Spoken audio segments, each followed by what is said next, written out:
there becomes it's the reason why we pushed this Chatechesis time back to 11:15 to give me a bit of breathing space between Mass and this particular slot to get things organised. But there's always stuff to organise, so sorry about that. I get a bit waylaid and it eats into this time with you, so sorry about that. But thanks for your company. Thanks to Andrew getting everything arranged here as well, getting all so I can just sit in the chair and start which is a great blessing to have lots of helpers around doing the small stuff, as I was mentioning at Mass this morning. You know, the administrative activity that St. Paul was speaking about in the first reading, that poor old Pope St. Gregory the Great lamented, is like, all this stuff, just a distraction from where he would rather be, a Mary rather than a Martha at the Lord's feet. But what can you do? You can't, the bus isn't going to arrive unless everybody does all the work that gets the bus on the road, between making the bus and filling the bus with diesel and the driver and all that stuff. Sorry, there ain't no shortcut, there ain't no easy way. So it's the point I was making earlier, actually, in the homily, is just worth holding on to, I think. That, all the bits and pieces, all the little administrative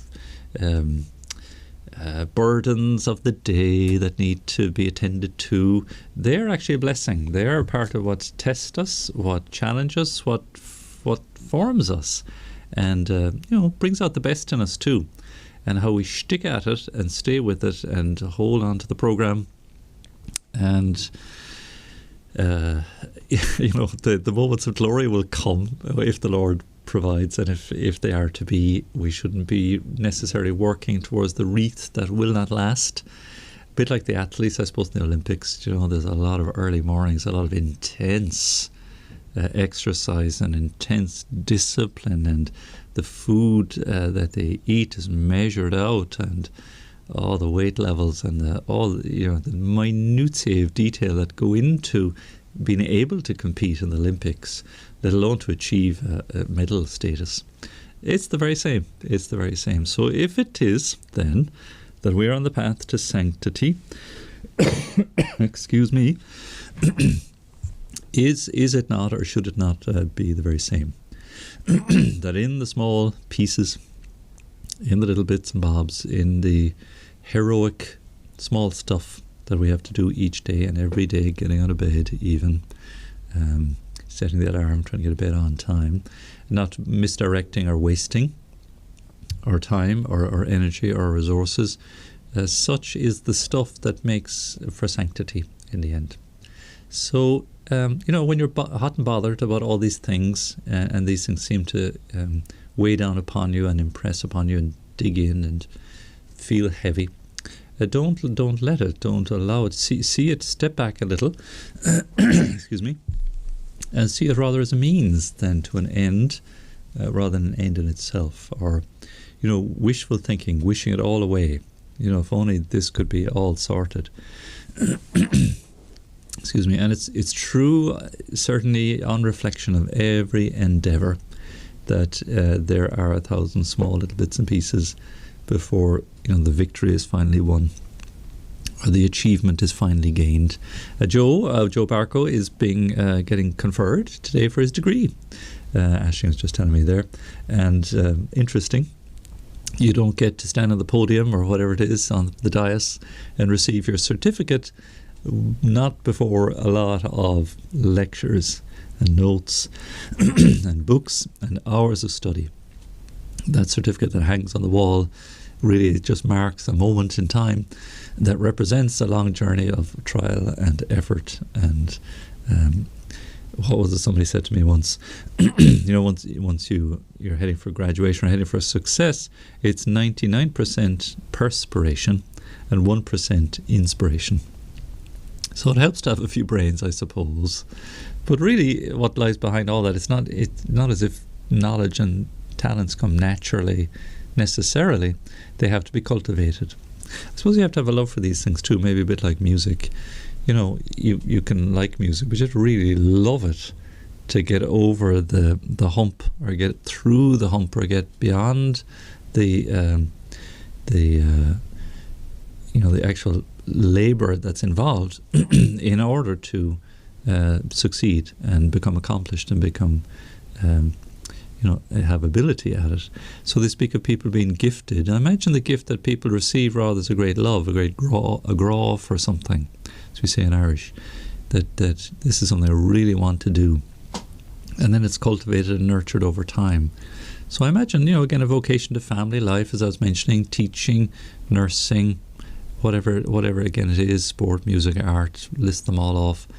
Even, as a priest, setting out 23 years ago when I was ordained, a notion really. I mean, I had a certain amount of formation. You have a kind of vision of it. But looking back over the 23 years of my ministry, it's been some journey. And even the last 4 years right here on the radio, it's an extraordinary journey. And the Lord takes us, I think, in these paths, these routes. And it might seem, it's not everybody, I suppose, who's called to the microphone and to the camera. I'm not advocating it. It's not something I would necessarily willingly step into, except for the grace of being able to preach the gospel and to communicate the faith. I couldn't care less about fame. That's so fickle and so worthless in the end. Whatever the world claims is absolutely useless. You can't take that with you into the next life. It doesn't matter what acclaim you get. Just forget about it. So I think it's a good disposition to bring to any of these kind of endeavours, and particularly when there's a public dimension to it, which would be there anyway without cameras and microphones as a priest in a parish.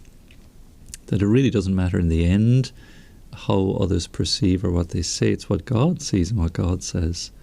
And it's the task of growing in holiness, growing in service, to serve at the table that Jesus puts before us in the gospel. So that helps then to just dispel some of the sort of burden or the grief or the illusion that we might carry with such a role.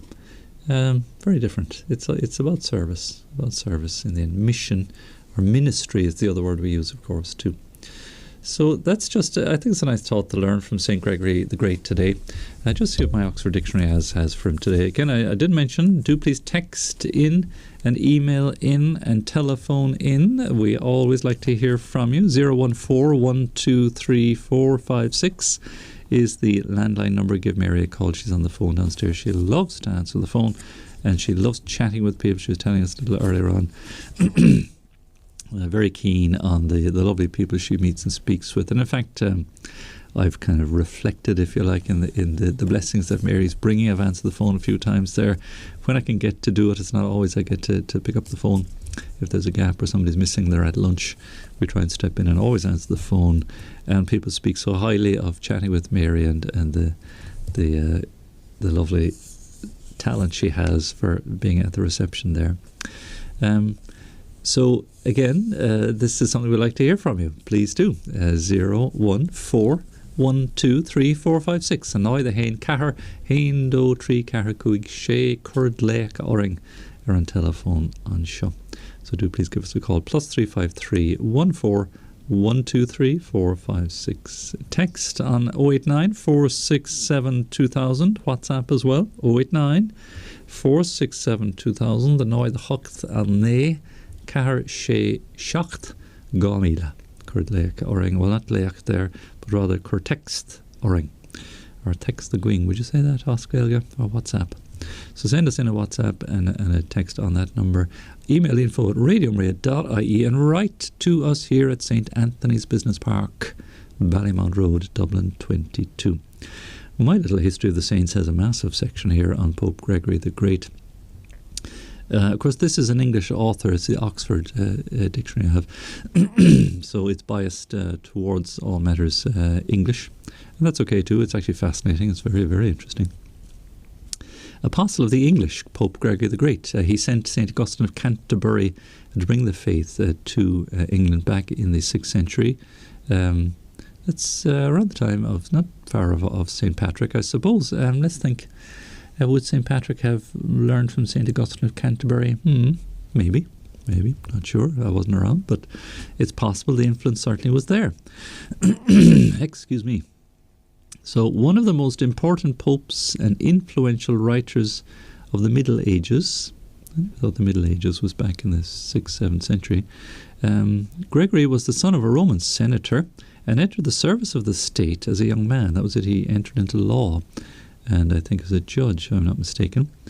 But in 573, now what age was he then? He was 33. Interesting year again.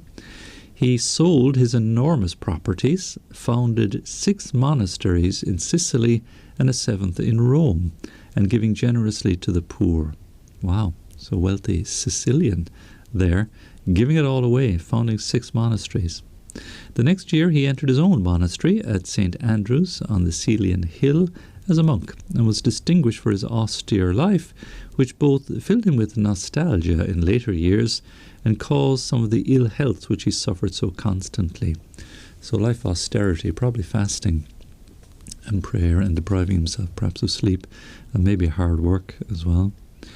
Pope Benedict I, however, called him out of the monastery to become one of the 7 deacons of Rome and his successor. Pelagius II made him ambassador in Byzantium. After 6 years of distinguished service, Gregory returned to Rome to become abbot of St. Andrew's, seemingly convinced that the future of Christianity lay with monasticism rather than with the declining Eastern Empire. A lot of interesting history packed in there now.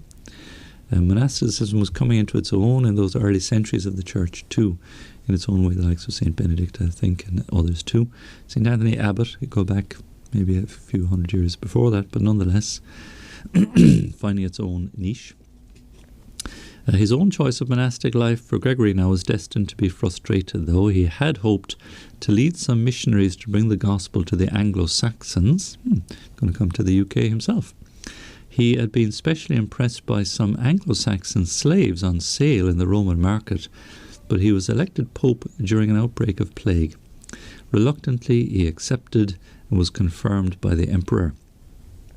He was at once faced with a state of crisis: floods, famine, plague, a Lombard invasion, all called for urgent attention, while in longer terms there were the dominance of the Byzantium in church affairs and the need of barbarian peoples to be converted to Christianity.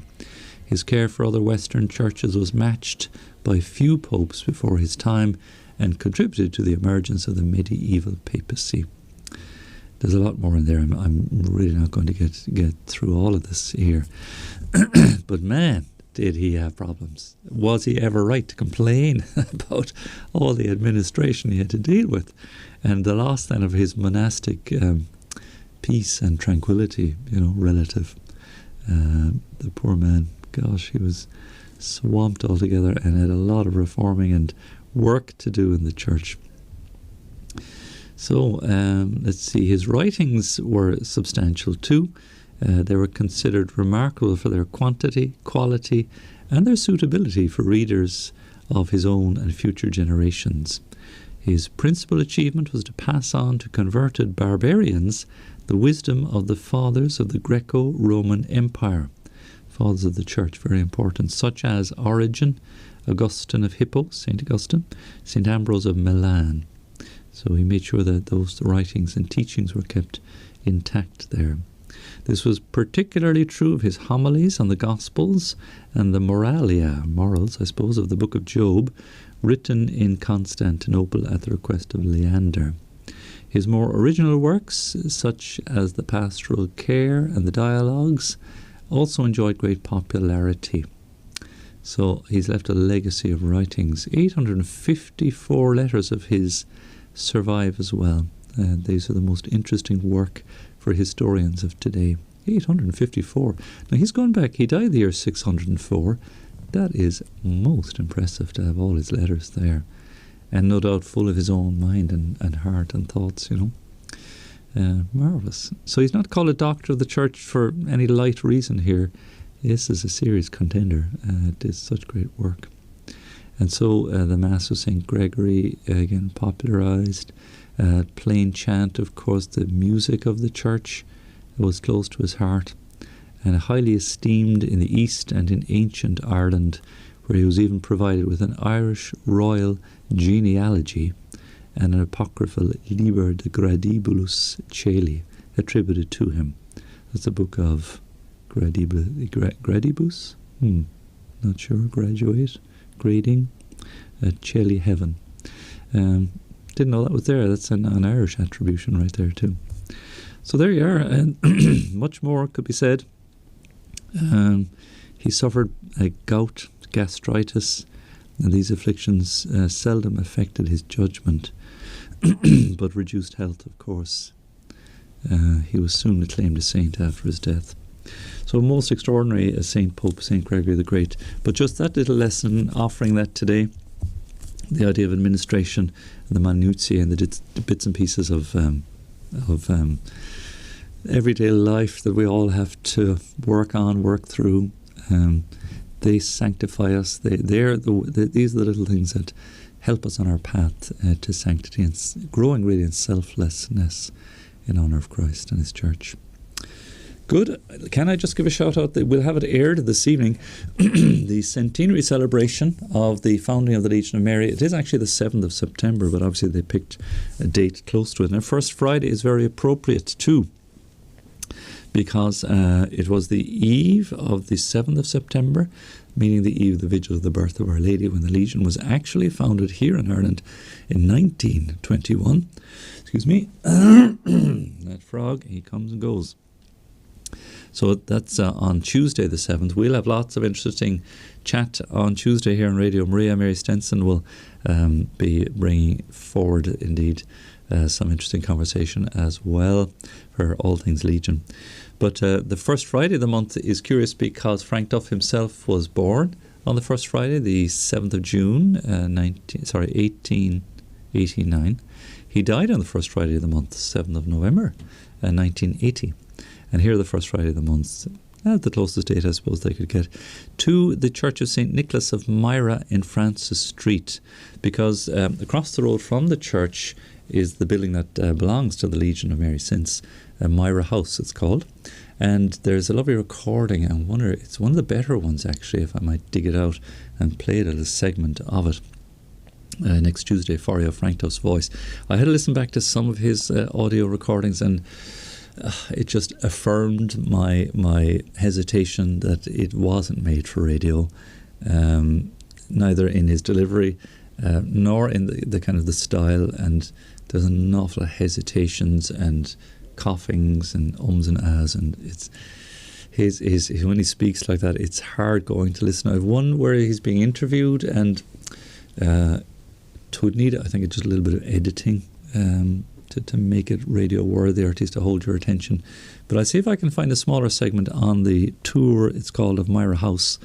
And that might well be an interesting little portion, because he's just telling the story of the founding of the Legion of Mary all the way back there in Myra House, which is across the road from St. Nicholas of Myra Church, where Frank was actually involved in the St. Vincent de Paul.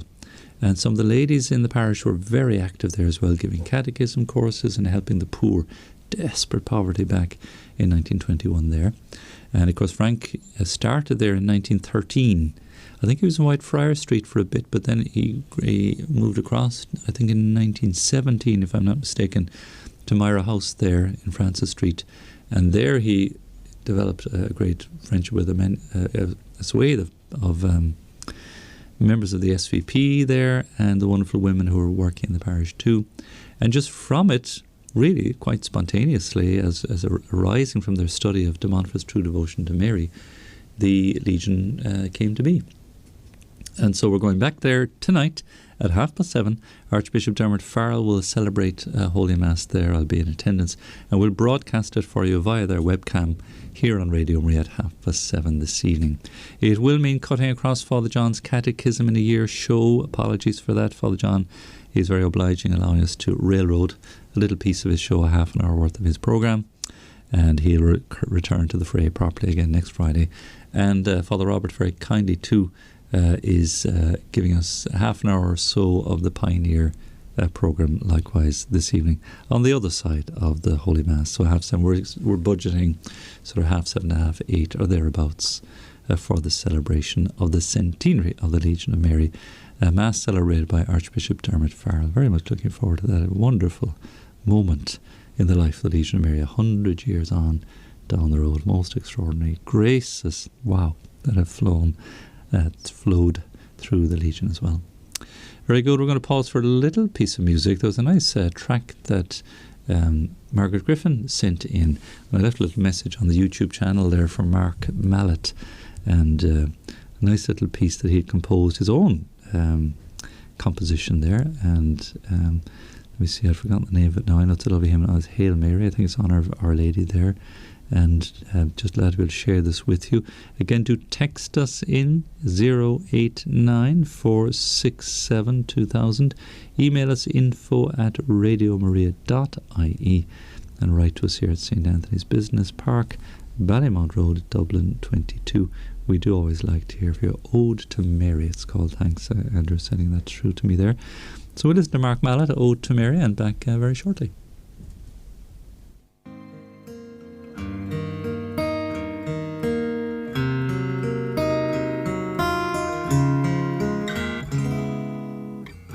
When I was born many years ago, you were there to greet my cry.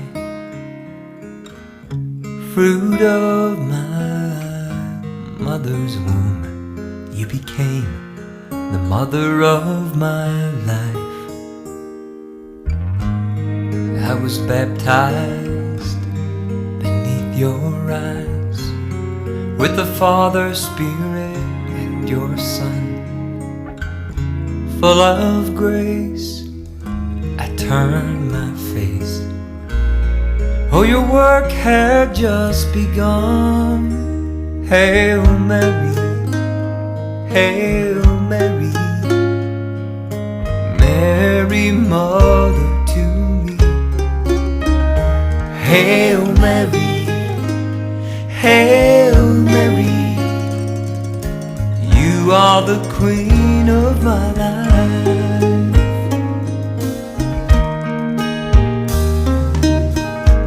I confess, haven't been the best. Despite that, you've been true. You pray for sinners, you pray for me. Yes, the Lord must be with you. Haven't always seen nor understood your role in eternity. So there's about 2 minutes left on the song Let It Go Full. And all the souls, oh woman, blessed be. Hail Mary, Hail Mary, Mary, Mother to me. Hail Mary, Hail Mary, you are the Queen of my life. Someday I'll be at the hour of death. I'll be on my way to be with Jesus evermore, and with him I will say, Hail Mary, Hail Mary, Mary, Mother to me. Hail Mary, Hail Mary, you are the Queen of Mary. Hail Mary, Mary, Mother to me. Hail Mary, Hail Mary, you are the Queen of my life. Oh, Mother Mary, you are the Queen of my life. Hail Mary. About 15 seconds.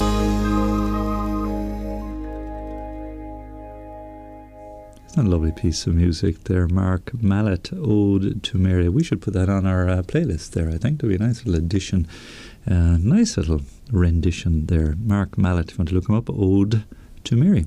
So thanks to Margaret Griffin. It's lovely our presenters, they managed to dig out these lovely pieces of music which are very appropriate and very fitting with our mission really, and our And there's a nice beauty about the way it's sung as well. There's something, what is it?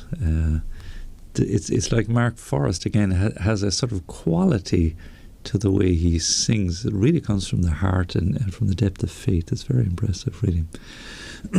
So now, good to hear from you. Thanks for messages coming into us here and responses as well. I want to touch in again, if I may, on the fact that we have begun it's a year of prayer for the care of creation, really. The World Day of Prayer, of course, is Wednesday. Excuse me. That frog still isn't finding his way up. He's an environmentally friendly frog, though, so that's okay. We'll look after him for another bit. So I wanted to come back to that too. But a listener has posed a question there. It's a toughie, really. What are your thoughts about the new pro-life law in Texas and the American President Joe Biden condoning it while saying he's a deeply committed Catholic simultaneously? Condoning means he supports it.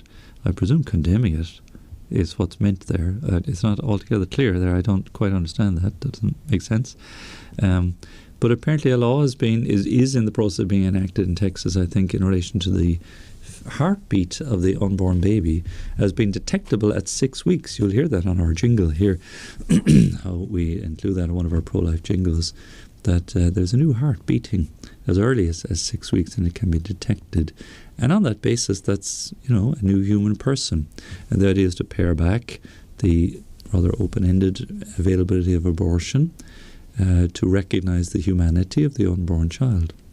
And of course, there are those who will not accept that and rebel against that. And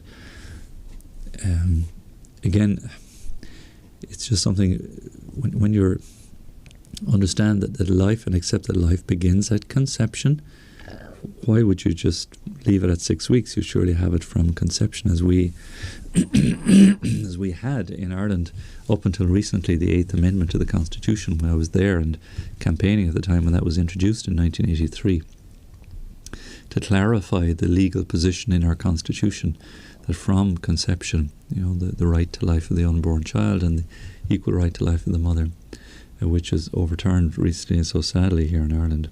But in Texas, they're trying to roll that back. So you've kind of two questions in one, in a way. What happens indeed when you have a leader, a political leader or authority, who is, claims to be Catholic in the full sense of the word, and yet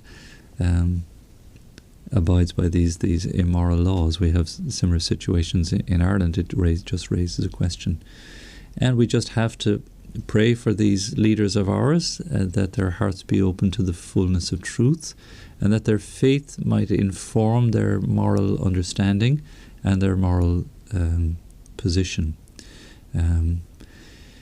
What struck me is the story of Amy Johnson, Abby Johnson. She again was manageress of a Planned Parenthood abortion clinic, but her story and her journey, she felt in her heart she was doing something right and something good and something noble on behalf of women. And it took some time before her mind and heart could be open to seeing the reality of what was actually taking place. And I wonder, is that the case?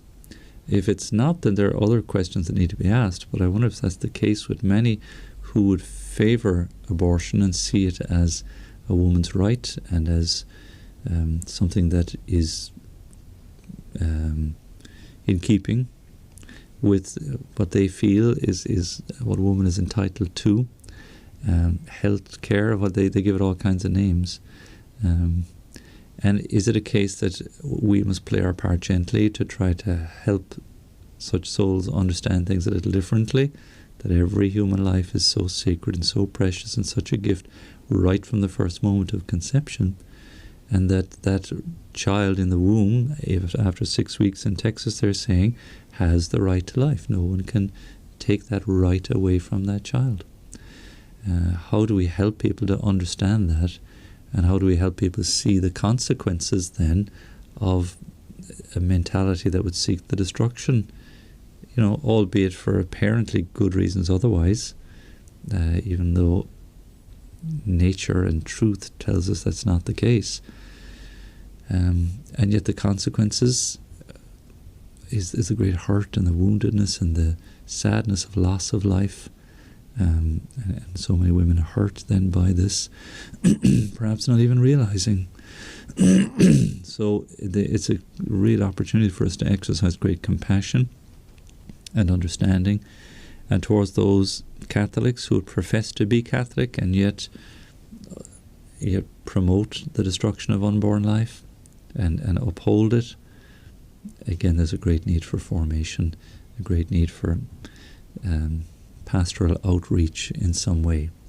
And standing on a pedestal and shouting the opposition down again, winning an argument, is not necessarily, certainly preaching the truth and preaching it with love and unrelentingly so, and putting that into action in the way of the support we give to those either hurt by abortion or those considering the destruction of their unborn child. These are the difficult tasks that apply to us as Catholics, and then upholding the sanctity and treasure and absolute dignity and sacredness of the Most Holy Eucharist, recognizing that we are unworthy to receive Him, and that those who would hold a moral position in opposition to what the Church teaches helped to understand that this is inconsistent behaviour if it is that you seek to receive Jesus in Holy Communion and then live a contrary life.